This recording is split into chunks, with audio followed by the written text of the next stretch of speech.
చింటూ ఓం శాంతి.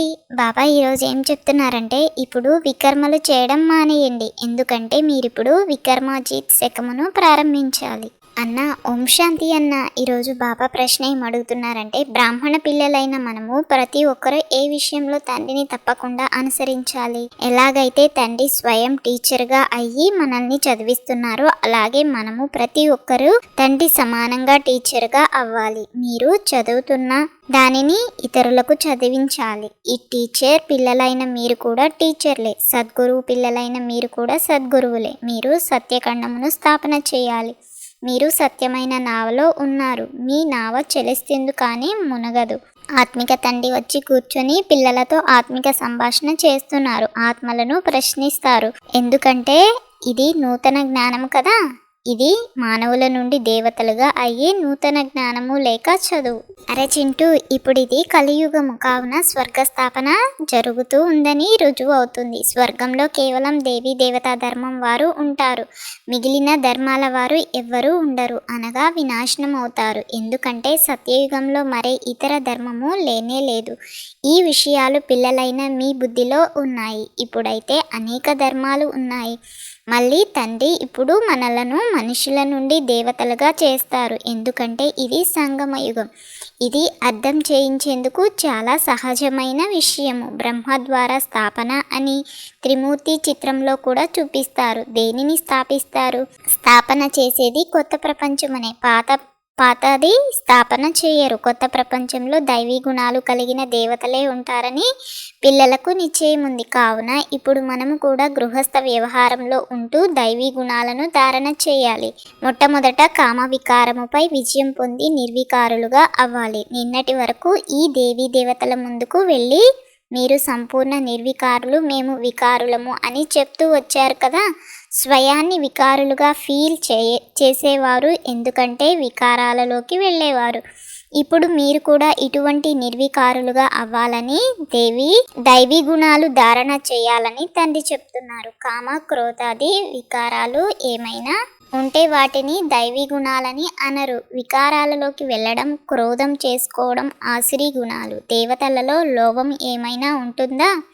అక్కడ పంచవికారాలు ఉండవు. ఇది రావణ ప్రపంచం. బ్రహ్మను ఎందుకు కూర్చోపెట్టారని మిమ్మల్ని అడుగుతారు. అరే వీటిని గురించి మీకు ఏం అవసరం? మమ్మలను చదివించేవారు ఈ బ్రహ్మ కాదు, మేము శివబాబా ద్వారా చదువుకుంటున్నాము. ఇతడు కూడా వారి ద్వారానే చదువుకుంటారు. చదివించేవారు జ్ఞానసాగర్లు. వారు విచిత్రులు. వారికి చిత్రము అనగా శరీరము లేదు, విచిత్రంగా ఉన్నారు. వారిని నిరాకారుడని అంటారు. నిరాకార ఆత్మలన్నీ అక్కడ ఉంటాయి, మళ్ళీ ఇక్కడకు వచ్చి సాకారులుగా అవుతారు. పరంపిత పరమాత్మనైతే అందరూ స్మృతి చేస్తారు. వారు ఆత్మలందరికీ తండ్రి. లౌకిక తండ్రికి పరమ అనే పదము వాడరు. ఇది అర్థం చేసుకోవాల్సిన విషయం కదా. పాఠశాలలోని విద్యార్థులు చదువుపై గమనమిస్తారు. ఎవరైనా న్యాయవాది మొదలైన వారిగా అయినా కూడా తర్వాత ఆ చదువు సమాప్తం అయిపోతుంది. న్యాయవాది అయిన తరువాత కూడా చదువుకుంటారా? లేదు, చదువు పూర్తి అవుతుంది. మీరు కూడా దేవతలైన తరువాత మీకు చదువుకునే అవసరము ఉండదు. ఎవరు ఎంత హేళన చేసినా నీవు తొందరపడకు. హేళన చేసిన వారితోనే సలాం కొట్టించే సత్తా ఒక కాలానికి ఉంది. ఓర్పుతో ఉండు. నీ నేర్పు తప్పక ప్రపంచానికి తెలుస్తుంది. భక్తి చేయడం ద్వారా సద్గతి లభించిందని మీకు తెలుసు. క్రిందికే దిగుతూ ఉంటారు. భగవంతుడు వచ్చి భక్తులకు ఫలితమునిస్తారని అంటారు. భక్తి అయితే తప్పకుండా చేయాలి, మంచిది. భగవంతుడు వచ్చి భక్తికి ఫలితంగా ఏమి ఇస్తారు? తప్పకుండా సద్గతిని ఇస్తారని అంటారు. కానీ ఎప్పుడు, ఎలా ఇస్తారో తెలియదు. మీరు ఎవరినైనా అడిగితే భక్తి అనాదిగా వస్తూ ఉందని చెప్తారు. రావణుని తగలబెట్టడం ఎప్పటి నుండి ప్రారంభించారు అని అడిగితే దీనికి కూడా పరంపర నుండి అని చెప్తారు. మీరు అర్థం చేయిస్తే ఇదేదో కొత్త జ్ఞానమని అంటారు. కల్పక్రితం అర్థం చేసుకున్న వారు వెంటనే అర్థం చేసుకుంటారు. బ్రహ్మ గురించిన విషయాన్ని వదిలేయండి. శివబాబా జన్మించారు కదా, దానిని శివరాత్రి అని కూడా అంటారు. నాది దివ్యమైన అలౌకిక జన్మ అని తండ్రి అర్థం చేయిస్తారు. ప్రాకృతికమైన మానవుల వలె జన్మించెను, ఎందుకంటే వారందరూ గర్భము ద్వారా జన్మ తీసుకుంటారు, శరీరధారులుగా అవుతారు. నేనైతే గర్భంలో ప్రవేశించను. ఈ జ్ఞానాన్ని పరంపిత పరమాత్ముడు జ్ఞానసాగరుడు తప్ప మరెవ్వరూ జ్ఞానమును ఇవ్వలేరు. జ్ఞానసాగరుడని ఏ మనిషిని అనరు. ఈ పోలిక నిరాకారునిదే. నిరాకారుడైన తండ్రి ఆత్మలను చదివిస్తారు, ఆత్మలకే అర్థం చేయిస్తారు. పిల్లలైన మీరు ఈ రావణ రాజ్యంలో పాత్ర చేస్తూ చేస్తూ దేహాభిమానులుగా అయ్యారు. అన్ని పనులు చేసేది ఆత్మనే. ఈ జ్ఞానము ఎగిరిపోయింది. ఇవి అవయవాలు కదా.